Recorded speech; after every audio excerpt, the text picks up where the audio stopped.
Hi, Garima. How are you? I'm great. Doing really well. Thank you. How about you? Great. You just had a baby, right? Like very recently. Yes, I did. Yeah, I don't normally look like this. I look No, you look better fine. rested, Like, and yeah, yeah. yeah. Yes, my daughter, she is now 3 months old. 3 months. So Okay. Now, yeah, how is having two now? Is it like hard to juggle? Harder than you expected? Yeah, definitely, yeah. I definitely. have two as well, and it It's was one of like, you do. How old are yeah, they? yeah. And like the second one, just having that on top of another young child is it's so much harder just It because is. trying to How old are manage both yours? of them. Well, now they're older. They're 10 and 7. So Tell so me I've it made gets it better. through. Yeah. It does. It does. Like now they're so independent. Like Mm, it's amazing like how little I need to do. I still need to do a lot obviously because they're sure. kids, but like they can make themselves dinner if they want to. They can, Yeah. get up and shower by themselves and get dressed and clean their rooms and yeah, but it does take a few years to get to that point, and it seems like it's never going to end. And you're just pulling your hair out all the time, and you're just like so fucking tired all the time for like years that you're like, how could this ever change? But then it's like they grow up so fast. And Juliana, you have one that's like moving to New York now, so like I Well, don't Oh, even really? know how that you guys feels. are making me feel that it's easy to have just one and that it's in college. Like if it was, he's about to finish college. He has 1 year left, and yeah, but it looks so easy in comparison with what you were saying. I probably forgot part of it, Yeah, but I like have no. heard that it's Two different is to have just so two. much like it just becomes so much harder, but then at some point the two kids connect Then that they help each it other, right? balances out in a way that I Yeah. think makes it Mm, extra helpful. How old is sure. your other kid, Karima? My older one is 2. Okay. Ah, yeah, Yeah, that's so still. I'm literally living the two under two. Yeah. Yeah, and it's a different kind of beast, Yeah. as I'm figuring out. Yeah, yeah, Yeah. yeah. But I mean, you just you make it through. It's like Yeah. it's almost like opening a restaurant. It's just like I'm sure like No, it's right when not. you. It's much more organized opening a restaurant. I compare it so many times. I feel like you can be prepped, you can have your mise en place, you can label all Yeah, your containers, you can, you have everything ready, and suddenly you realize you've been prepping the wrong cuisine. It's no yeah. longer India. It's just you've been You're right. prepping for the Yeah, yeah. So Ah, it's yeah. You think you're opening an Indian restaurant, but no, all your diners are expecting Italian. So what yeah. now? So it's one of Oh those yeah, things. ah. It's yeah. Well, Can't beat it. congratulations. yeah. Anyway. Thank Congratulations. you. Thank you. Yeah. Um, all right. So let's talk about something else. This just tires me thinking about raising Let's children. talk It does, about your doesn't it? other Yeah. babies. All right. So anyway, um, Indian food is having a moment right now, right? Why is that? Definitely. I think it's about time, isn't it? Yeah. Uh, I think a lot of things are contributing to that. Uh, for one, I think Indian chefs are now kind of championing. Uh, I wouldn't say real Indian food, but diverse Indian food, regional Indian food. Uh, India is full of micro cuisines. I feel uh, Hmm. vast geographical region. Every little part has its own history, own story to tell, and I think Indian cooks are now going beyond the curries and the naans and showcasing what's actually possible with Indian cuisine and Indian cooking. So, yeah, I think that's also kind of helping things along. How did it become so reduced? Is that just colonialism? It was just like exported. Definitely, Yeah, definitely. that's it. Okay. I think the curry house itself is such an alien word or term to us. The Yeah. word curry is such an alien term to us. It doesn't exist in our cooking. It doesn't exist in the way we eat. Uh, but yeah, I think for the longest time we've been exporting this version of Indian cuisine that is seen from the eyes of an outsider, or has been Hmm. experienced from the palate of an outsider, and we played along because when Indian cooks went outside of the country, wanted to cook and had to cook something that they knew people would enjoy, was something that people understood before, and then that is what it was. Uh, yeah, as time goes on, that changes. The need to do, Yeah. the need to play to that crowd, or that version of Indian food, yeah, that diminishes. So that makes a difference for sure. What more needs to happen? Like how more can you change that? Because there's still this expectation by a lot of the world, and this isn't just with Indian food, that it should be inexpensive. It should be cheap. It should be just rice with curry. How do you break out of that? I think it's changed a lot. When we opened Ga 8 years ago, it was very different. Honestly, we had diners come in expecting curry and naan, and obviously we Yeah. never served that.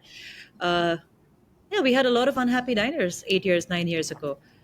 But I find that chefs opening restaurants now don't kind of have to deal with that. People have already come to expect a version of Indian cuisine which is not that. I think they come to restaurants like ours and maybe probably feel underwhelmed if you serve them a curry or naan or a version of that Okay. even, right? Uh, this is a change I have seen in my diners over the last 8 years since we opened Ga. So, yeah, I think the change is quite naturally happening it's taking its own course. Uh, I think what needs to happen is probably a little bit more of a push from you know the the beholders of Indian cuisine and the gatekeepers of Indian cuisine, bureaucratic change, political will, all of that kind of plays in. But yeah, so it's about time. I think as India grows, as an economy grows, as a nation comes into its own, cuisine will also find its place. Yeah. No, I agree. Um, for female chefs, do they get the recognition they deserve in India? Uh, I mean, define a female chef. Is it my mom who's cooking in her home Yeah. kitchen? Is I it mean, all kinds, I guess. yeah, Like every level I think from definitely. the Michelin star chef. You think they get the recognition they deserve? Or? I've always felt that there's never been a conspiracy to keep women out of commercial kitchens. That's not how I have had experienced this Okay. industry at all ever. It's a tough place to be. It's a physically very demanding job. It's ridiculous hours. The sacrifices that it takes from a woman is very different from the ask from a man. Uh, and I find that more so now that I have two kids. I mean, if Hmm. it's I can go on from 9 a.m. to 12 a.m. in my restaurant if I wanted to, but I can't. And that means, yes, I have to say no to work. I have to say no to some opportunities. I have to prioritize because my kids need me, and I can only do that as a mother. Uh, Hmm. and only a mother can do that for their kids. So yes, of course, it's not an easy profession for women to be in, but that's the nature of the job.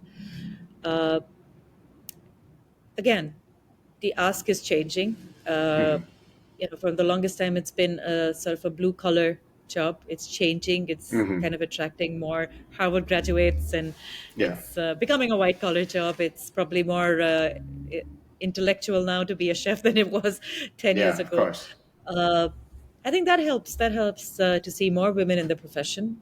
Uh, it gives a woman a chance to balance both personal and professional life, because it's not fair for to ask that of a woman to kind of have to sacrifice everything to just for work, and also the other way around. So yeah.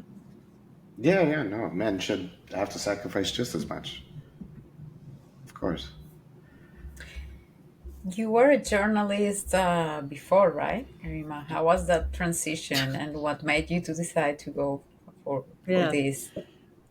Yeah, I started to be a journalist. I went to media school. Like I studied mass media, studied Mm. journalism. I worked in a newspaper for all of 8 months.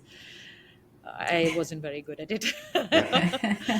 And cooking was always kind of the back of my mind. I thought once I win my Pulitzer, I'll go open a restaurant somewhere. But yeah, I think I realized very soon that if I wanted to be a chef, it's a young person's game. It's a physically demanding job, and if I wanted to do that, now would be the time. And this was Yeah. I was barely 20, 21. So yeah, that's when I decided to make that switch and jump. What were you reporting on in the newspaper? Business. Okay. So I was on the business beat. All right. It was my first job. I did an internship in a news channel, which I think still runs in India. And then I worked at Indian Express, a very reputable newspaper. And then I was covering the business beat. Okay. Yeah. But it still seems like communication is a very important part of how you cook Yeah. and how you see food. Do you think of that a lot? How you apply what you learned in journalism to Yeah, running your definitely. I restaurant? think, And the basic tenets of journalism, the when, where, what, why, and how. yeah, I think I kind of do apply that to my cooking as well. It helps me think through a recipe. It helps me think through a new dish, say we were putting on a hmm menu. We kind of have to be able to answer why this dish, why at this moment in the menu, how do we put it together, who's going to be eating it, all these questions. I think when you ask these questions and you kind of and you're able to answer them, those dishes kind of land better. yeah. No, I've never thought of it like that, but especially like a tasting menu. Like I wish more chefs would think of it like that, or Yeah. because so many times there's just something that's totally out of place. It doesn't need to be there. They haven't thought the story through or the concept, and it does fall flat. And even if it Yeah. tastes delicious, it's just it doesn't always, it disrupts the flow of information that's coming. And Yeah. sometimes the tasting menu, I think, is as much flow of information as it is flow of flavors. Yeah, it's like reading through an article, right? You have a Yeah, headline, you have a subheading, you have an introduction, you have the main body, and then you wrap it up yeah, with well, in this case, something sweet, right? So yeah, yeah. Hopefully, yeah. it's yeah. Yeah, So if Ah, that's you have cool. these clickbait articles these days where yeah. it draws you Oh, in yeah. and then you read through it and it's so frustrating at the end of it and you're like, why did I have to go through that? Sometimes tasting menus can be like that.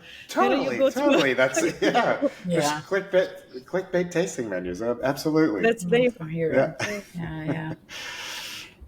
Um, so you stopped journalism. You said I want to cook. What was your first step? was breaking it to my parents. Okay. You have to understand. Growing up in the '90s in India, a girl is I'm blessed with really sort of visionary or forward thinking parents. I'm extremely lucky. Not every girl uh, gets that or hmm has that.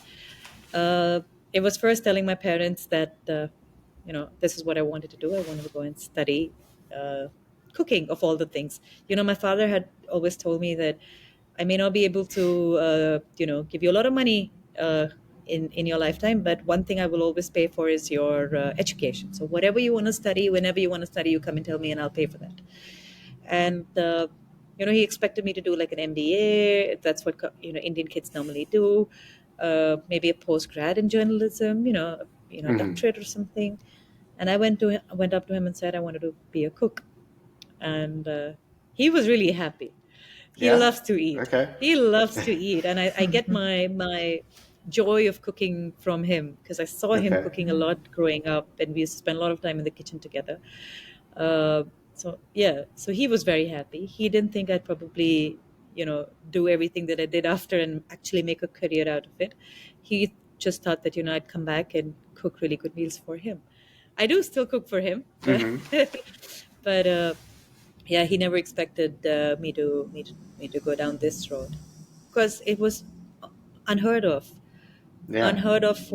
for male chefs and completely unheard of for young Indian girl kind of wanting to do this and leaving the country to kind of Mm-hmm. chase after all these dreams and these restaurants and this kind of live this kind of life. Uh, yeah. Uh, my mom's first Oh, question was, when would I get married? I was all of 20. yeah. But that's an Asian mom for you. They look Right, out. right. That's important to them. So, like, the idea to go abroad, you studied in where? In France, right? In Paris? Okay. Yes. And so the idea was right away cook at a very high level. It wasn't just go open a restaurant. It was go learn at a very high level. Where were you exposed to that growing up? You Yeah, know, we're this kind of competitive. cooking? Yeah, Okay. not this kind of cooking. I think we're competitive when it comes to we take education very seriously in India, right? Especially, uh, I mean, things obviously are changing now, and professions are changing. But growing up, opportunities were limited. Uh-huh. You professions were limited, choices were limited. You'd either grow up to be a doctor, engineer, one of those professions, Hmm. one of those high-paying professions. Uh, so and every time you would go down that road, you would want to get the best education because that would promise Hmm. the best future. So I think this is something which is inculcated in Indian kids from a very young age, where you are hyper competitive and you seek out the best education and the best opportunities. So for me, I think it was but natural that, okay, if I had to do this, I would want to Hmm. work at the best restaurants, I would want to study in the best school, I would want to do it the best way possible. Yeah. uh, Although I never fit into that competitive scheme of things back home growing up, I was more of, I did my own thing. I never fell in line when those, as far as that system was concerned. But I think part of it kind of rubbed off and made me chase my dreams harder. Okay. All right. So you go to France. You go. Where did and you start working at high level restaurants? You worked in Noma for how long? 2 years? Okay. Yeah, close to And 2 years. what was that experience like for you? That was, I think that's the best investment I've made in my life, for my career, for me. I went there as an intern, an unpaid Mhm. intern. I know they don't do that anymore because they received a lot of backlash for it. But I would trade my time 100 times over for the experience I got there for nothing. So I mean, and it taught me a lot. It taught me not just how to cook. You don't walk away from a restaurant like Noma with the recipes. That does not work. You walk away Yeah. with a mindset, a way of thinking, and it changed me. Uh, well, not only as a cook, as a person, it taught me to think about where I came from, my cuisine. Uh, how would I take? What would I do with Indian cooking? I think it taught me all of that. Okay. So you had Noma for a couple of years. Then you moved to Thailand to work with Gagan. Is that correct? Yeah, You went so straight from Noma, or that's correct. okay? So I think Gagan at that point was opening a restaurant in India, and he was looking for a head chef. And Okay. I wanted to move back to be close to my then boyfriend, now husband. Yeah, I moved to Thailand, spend a couple of months in his kitchen here, in Gagan's kitchen here, and the restaurant in India never happened.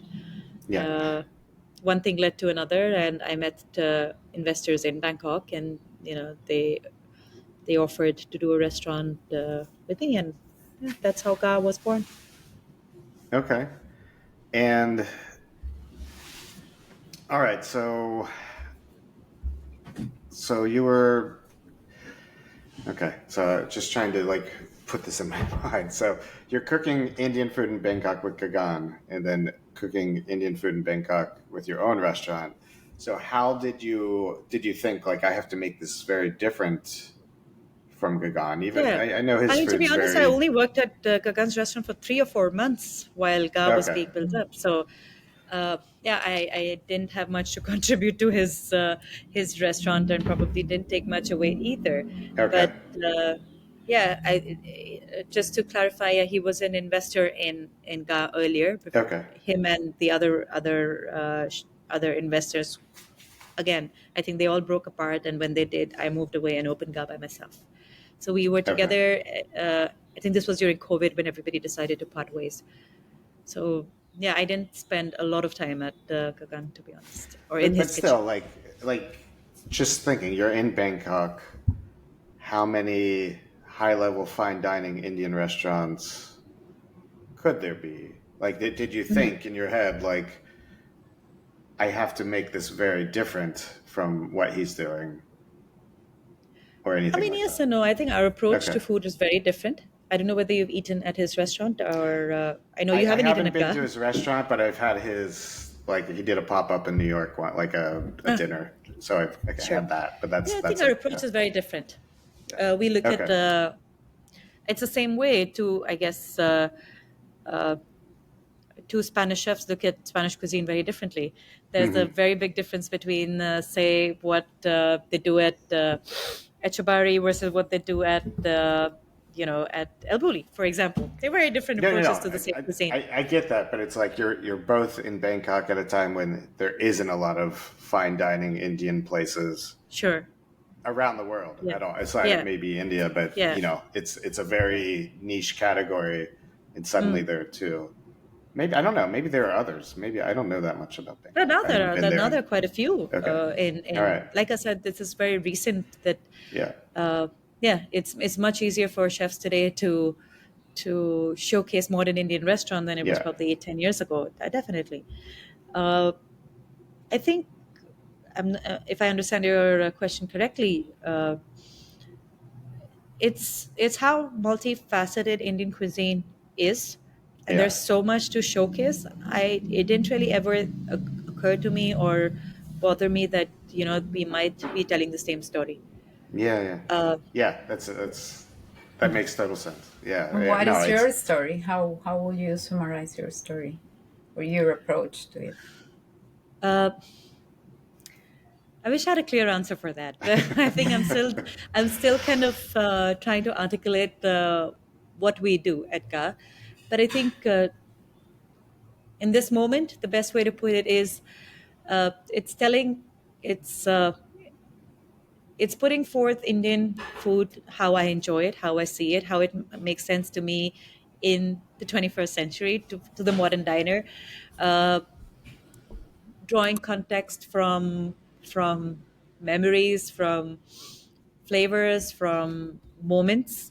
Growing up, I think it's telling that story. So yeah. okay. Um, Tell me about this building that the restaurant is in. Yeah. Like that So sounds incredible. So Yeah. beautiful. it is. It is. Yeah. So it was during COVID when we were looking for a new home for Gab, and we came across this empty plot of land, and was just curious what's coming up here, right? Uh-huh. I was just driving past, literally. That's just how we found the space. Uh, we started speaking to the landlord, and he just mentioned that, oh, if you want to open a restaurant here, you could. And we're like, okay, we could construct something here. And he just happened to say that I have a house in Ayutthaya. If you want me to bring it over, I can. So what do you mean bring a house over? So we went and saw the space. We went and saw the house. Uh, Thai houses aren't built in foundation; they're built on stilts, so they can Okay. literally be unpacked like Legos and then put at the back of a truck, brought Okay. over to Bangkok, and put back up again. And I just fell in love with the house. I think it had so much history. It's all of 85 years old now. Uh, and when we saw that, I thought, it's steeped in so much history. It has such a story to tell. It's so old. So much has happened within these walls. What if we try to tell a modern story in here? I think that would kind of extend our food philosophy into the dining room as well. So on the outside, it looks like an old Thai house, Hmm. and when you walk in, it's very modern. It's very minimalist. It's very different, and I think that it says a lot about the dining experience as well. But it's all steeped in Indian history, in culture, in context, but it's presented in a way which is modern and you know new. Yeah. Yeah. Super cool. Um, can you do much to the house? Like, does it? Like, I'm sure there's like historic, like preservation laws or Yeah. something because it looks like a, I don't know, like a museum piece Yeah, from no, the we outside can't. from what I can tell. Yeah. There are Okay. limitations to what we can do. We Okay. can't change the general structure, the layout of the space.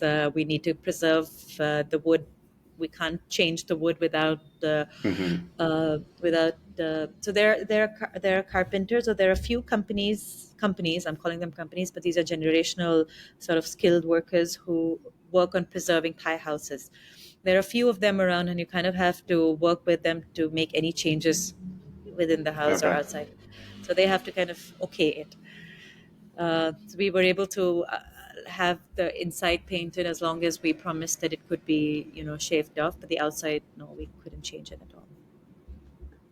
So Okay. it's the owner of the house together with the artisans that kind of decide what you can or cannot do to the house. Okay. Cool. Was it hard to lay out like dining rooms and kitchens and Yeah, things like? yeah. Yeah, It's I can very. imagine.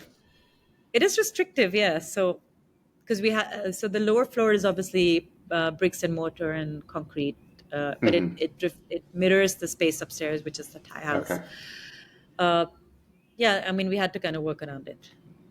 So yeah, it's All right. it's it's a weird L shape building, and you wonder like you have so much free space, why don't you use Yeah. that? But Yeah. well, we're restricted with what we can do with the space, and Yeah. Okay. or change it or modify it.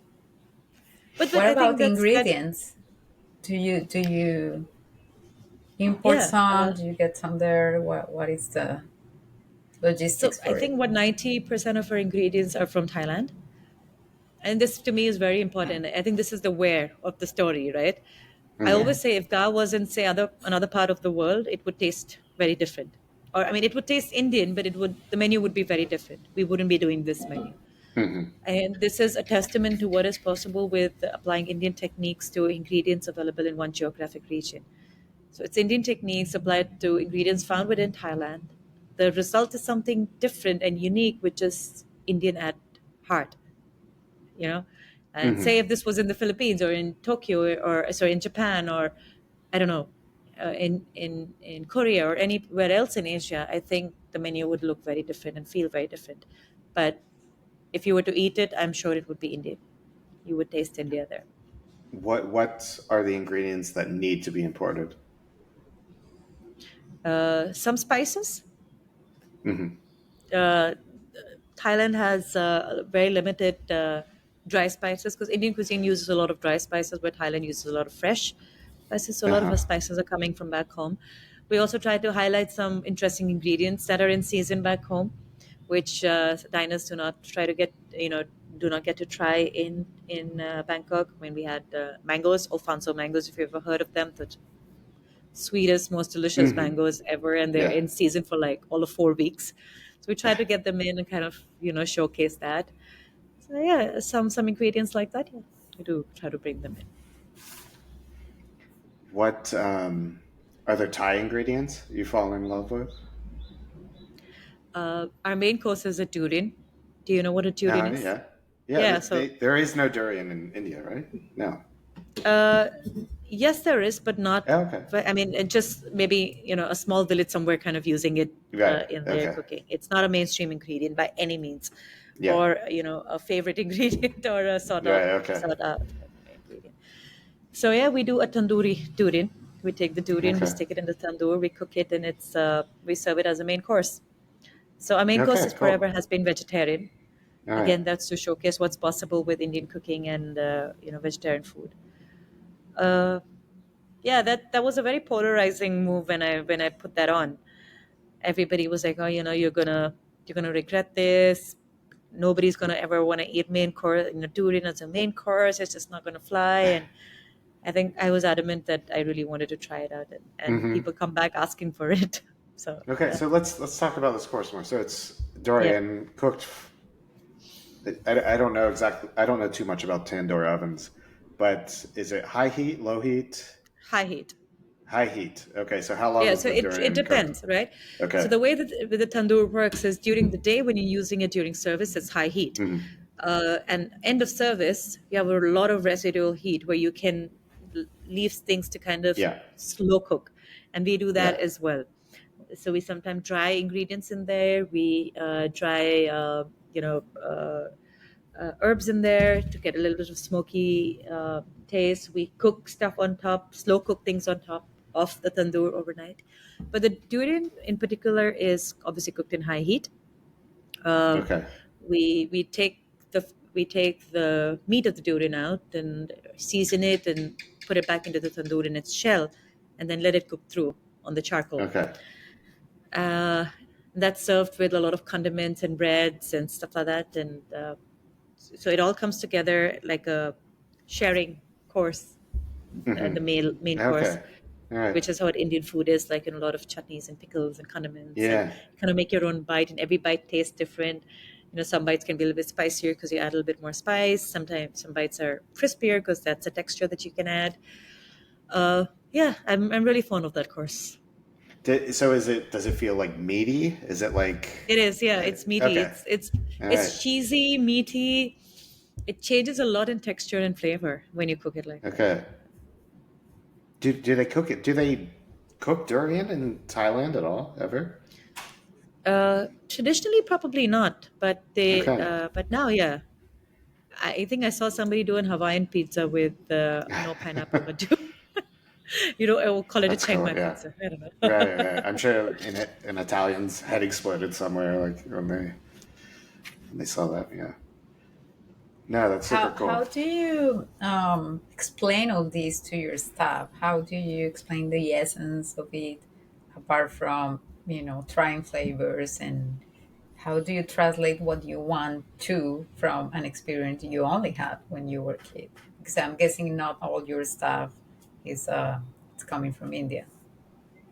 Yeah, I think this is actually easier than you think. There is a lot of things in common between India and Thailand. Uh, Cuisine is a very small part. Language, uh, uh, mythology, religion, God. There's so Hmm. much in common between the two countries, and we we we harp on that. We harp on things that make us similar instead of what makes us different from each other. And I feel our front of house staff, the staff in the dining room, responds really well to that. So there's always a connection that you can find. It's, for example, the betel leaf, right? We in India always have it sweet as a dessert, as almost like a digestive at the end of the meal, but Okay. it's always used savory in Thai cuisine. But this is a comparison which is very easy for to explain to someone. Like, oh, you know how you do it savory, we do it Hmm. sweet. Oh, of course, you understand it, and immediately they're able to tell that story on the table. And so I think finding similarities helps better to tell the story than harping on the things that makes us different. Um, And is there something about the ways of eating it that you want to keep from the Indian food ways, and that's something you have to explain as well, or is your own take on it and it doesn't need much translation?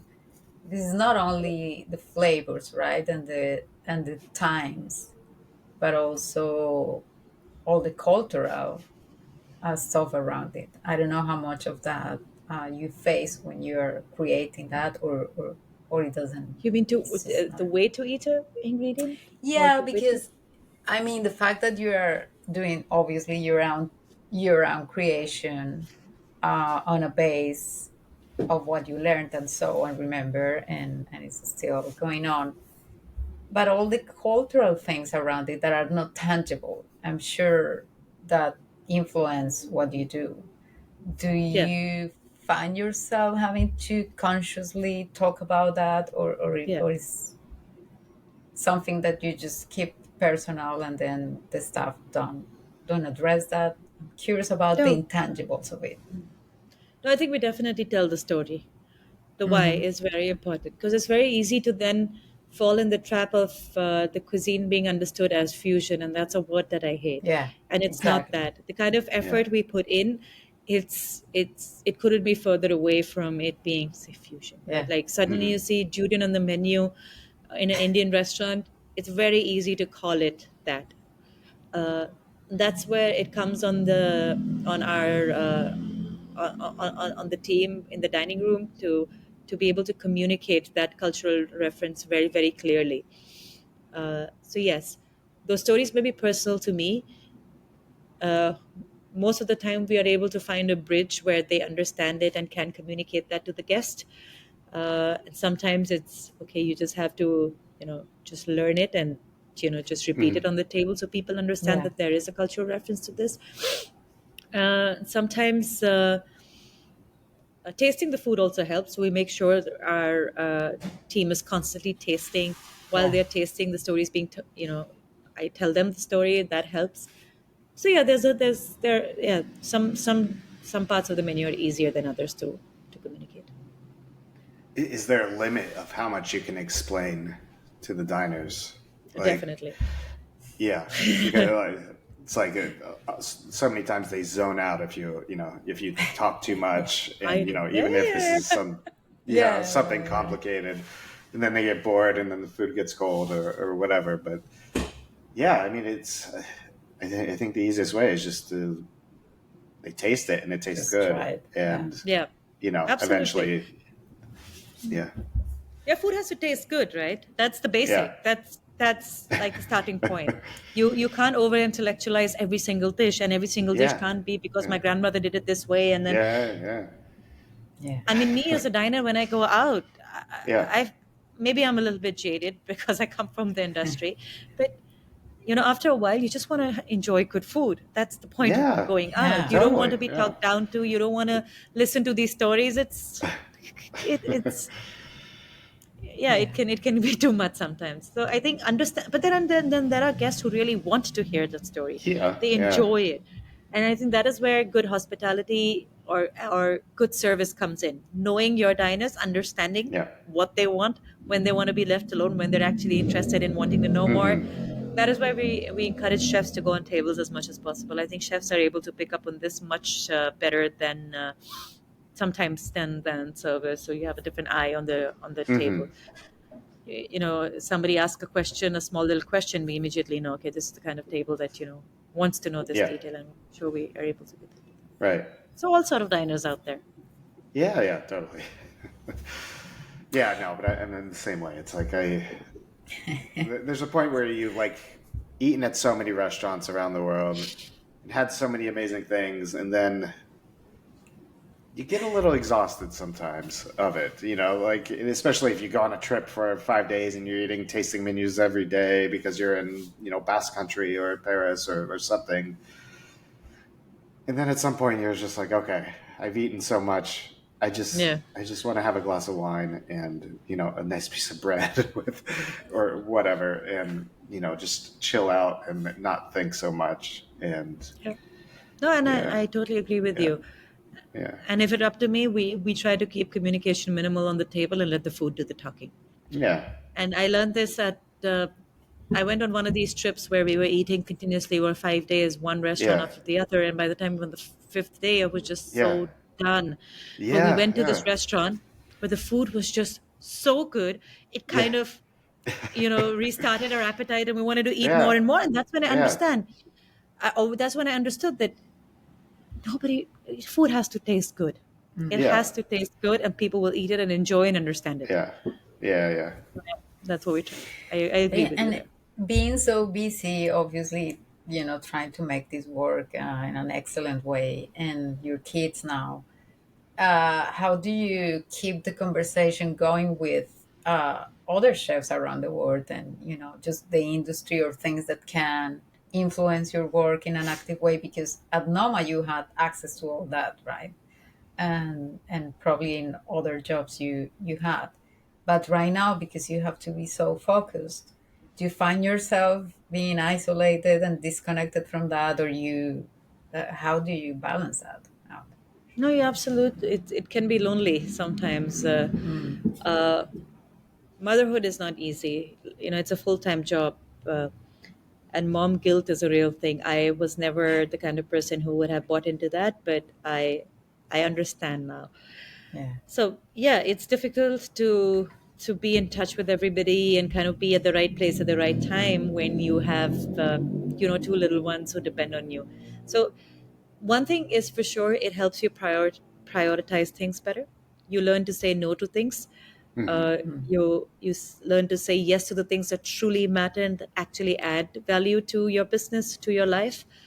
So in that way, yes, it's a more grounding experience. But to answer your question, it can be isolating as a this part of being a female chef. I totally agree because Your Yeah. priorities are very different, and the time that you're able to devote to your profession drastically reduces once you start a family. Well, it's a phase. It'll change again. Yes, it is. It is. I'm not regretting it at all. I'm enjoying it. I think Yeah. you have to learn to enjoy every part of life, every phase of life, with grace, with with happiness, with a smile, and it all works Yeah, out. with gratitude. Yeah, yeah, Yeah. exactly. Gratitude is a big part of it as well. And Thailand's such a happy place, right? Like it's just a I don't know. I just remember being there when I was like 22. That was the only time it was there, and it was just such a beautiful and lovely and just friendly place. Is it still beautiful and friendly? Yeah, it is. Yeah. Okay. It is. Hmm. I think that's generally the nature of the people here. So yeah, it is. Yeah. It Yeah. absolutely is. That hasn't changed. There's a lot more malls around, a lot Right. more Yeah. traffic. Yeah. But other than that, no, that remains the same. No, but it's like I see photos of it now, and it looks so massive, like the buildings, Yeah. and it totally wasn't like that 20 years ago, and yeah, but I mean that's kind of every city, major city in the world, I guess, is kind of growing higher and bigger, and Yeah. okay. A lot has changed in the And last talking eight about years. connection with India, Garima, do you started this nonprofit some years ago, but I'm wondering if it's still active or it's on pause now.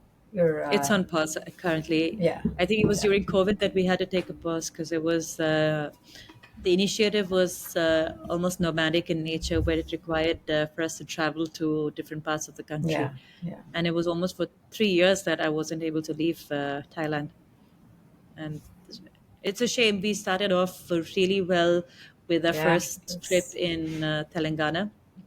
That's the eastern part of the country, small state, a big state in the eastern part of the country. Yeah, but I think once I have more bandwidth, that is something I really want to yeah. get back to. You retake.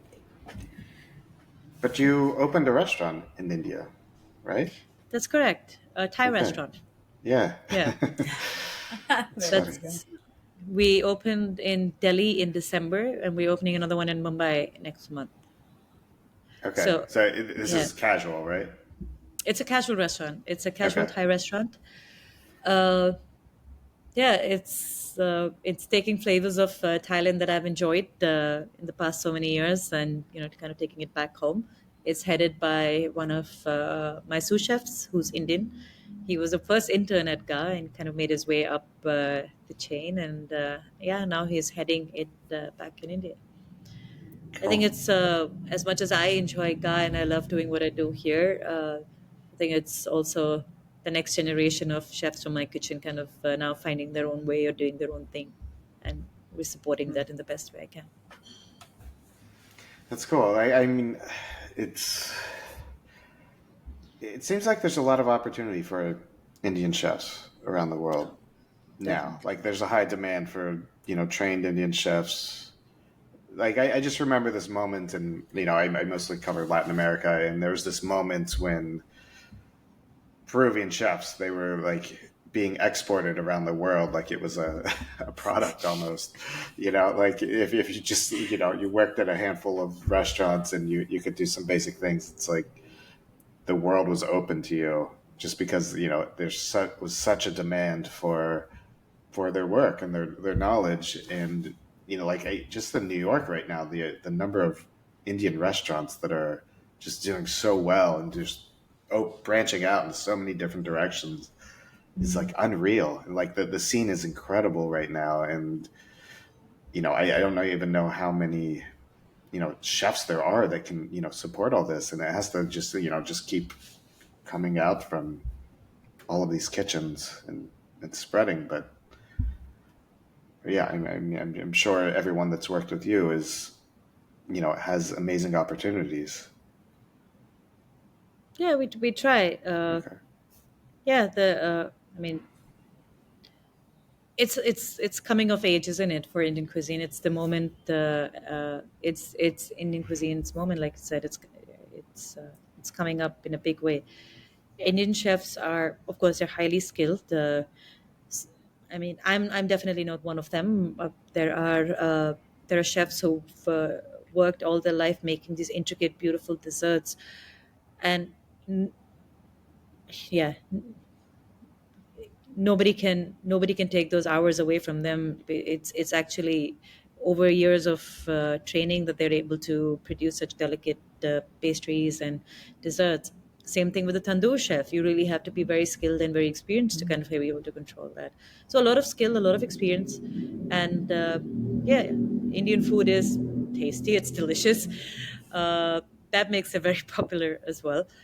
uh, and yeah, Indian chefs are hardworking. I think there's a thirst and a need for Indian chefs to prove themselves and their cuisine, and that makes them, yeah, I mean, it makes them more popular, top choice for employment everywhere. I totally agree.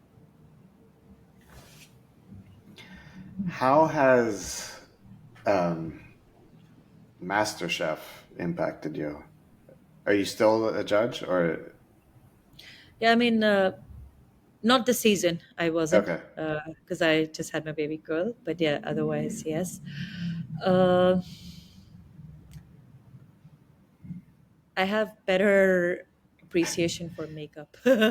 Okay. It was a very different experience for me, something I've never done before. I would Yeah. have never done this if this was before COVID. You know, uh, I was so happy within the four walls of my restaurant and continually cooking every day, happy behind the stove. That's where I belonged, I felt, and that's what I always wanted to do. But, after being closed for so many, for 2.5 years, open and close and open and close again with the restaurant, Hmm. I wanted to try something new. I just wanted to see what else is possible with cooking. And, a restaurant seemed a very unstable place for me for that in that moment. So I was like, oh, maybe there's more to explore here. And that's why I, on a whim, did MasterChef. uh, I learned a lot. I think watching creativity manifest itself in another field, that was always Hmm. interesting to see as a chef. Uh, I was more interested in what was going on behind the camera than what was Yeah. going on, in front of it. It's incredible to see so much talent come together to produce a show that we turn on TV and we just kind of take it for granted. I think that was very interesting.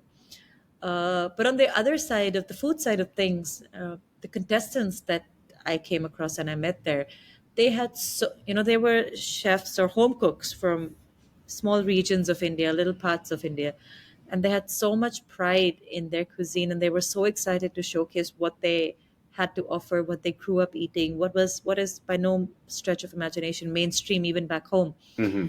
I think that pride and that was really great to see. It's cool. Has it changed your relationship with with India? Like in the sense that, now suddenly when you're home, everyone recognizes you. Oh yeah, that happens. Yeah. Yeah, that happens. Yeah. I can That imagine. definitely Yeah. happens. I can never get used to that, but yeah, that does happen. All right. Yeah, I just imagine it's massive, like MasterChef India, just the reach of it. Yeah, just the sheer numbers. I mean, Yeah, you're talking about 1.3, 1.4 billion people. So yeah, yeah, it reaches a big, big, big audience. Yeah, I mean, I can't walk outside. I definitely can't be seen in my pajamas yeah. outside of Okay. you know what I mean. Yeah, yeah. I can't do that anymore. But no, there are all positives and negatives to everything, and I think the kind of voice this platform has given me, I think I'm ever so grateful for that. Cool. So, what's next? Any projects on the horizon that we should know about? Anything up and coming with the I mean, very restaurant or? right away. We're opening a restaurant in Mumbai. Okay. Second outlet of the Thai restaurant opens in Mumbai next month. Bang, it's called Bang. Bang. Uh, I think that's something that's happening. I'm trying to get more than 4 hours of sleep in a night. I'm trying to reach the 6 hour mark. Yeah. That's high on the agenda. Uh, I think yeah, I'm going to take this year to kind of learn to balance these two aspects of life a little bit better, Hmm. and hopefully we are back at it next year stronger and better. All right, great. Well, thank you so much for Yeah. talking to us. It was a real pleasure Yeah, getting to know you, thank and it's you. like the restaurant looks amazing. I can't wait Yeah, till one day, yeah. come and visit. And it'd be so nice to have you both. Any plans for Bangkok? Uh, I would love to. It's like it's just so far for me. Honestly, it's like I love Asia so much. Like I've only been there like a few times, but it's just it's so far. Yeah. He'll go. Even though like I'm used to traveling Yeah. He'll 8 hours all the time, but Yeah. a full day of planes and time zones. So it's just when I go, I need to make it worth it, Yeah. and I it mean, can't be you just haven't for been here three in a long days. time, it seems Yeah, like it, right? yeah, Yeah. So, I Yeah. mean, just there's a lot going on here. I'm sure yeah. you don't have to try too hard to make it a successful trip. No, So I I'm know, but sure you'll it's like enjoy yourself. the scale of Asia, Yeah. is like I spent 2 months in India, 20 years ago, and I still feel like I only scratched the What tiniest happened to you surface. 20 years ago? This seems like a very exciting time in your life. I need Yeah, to I know. don't know. I was young. I was a freelance writer and just, Yeah. traveling the world, and I just kind of went everywhere, and then yeah, and it was fun. But I don't have that freedom anymore Yeah. to just disappear for 2 months, Sure.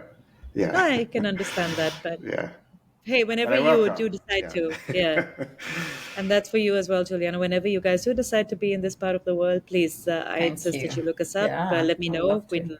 I would love to have you both over. I think instead of just Thank you. talking about this I tandoori know. turi, It's it'd be like, nice to can we feed you, try all Oh these man, feed like you that some durian things things. that sounds we have been amazing. talking Like just about? I could Yeah, listen to that. Just I need to go. yeah. I'm gonna go search videos for it. I'm sure there's something. Okay. Yeah. Yeah, sure. All right, Perfect. Yeah, Perfect. thank you so Garima, thank you so much. much. A real pleasure. Thank you both. Thank you. And yeah, take care. Have And a good thanks day for the ahead. time And in the middle no, of, you know. no, no, that's perfectly fine. And yeah, again.